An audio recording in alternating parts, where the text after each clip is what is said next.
Welcome to English in a Minute. This American English idiom does not seem to make much sense.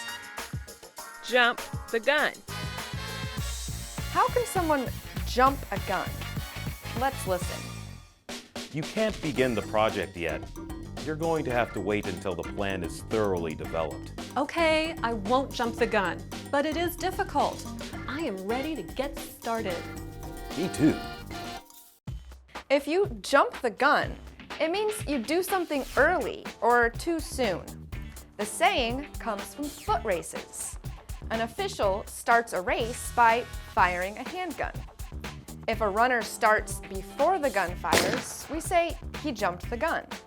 The runner is then out of the race. In most situations, jumping the gun is not a very good thing to do. And that's English in a Minute.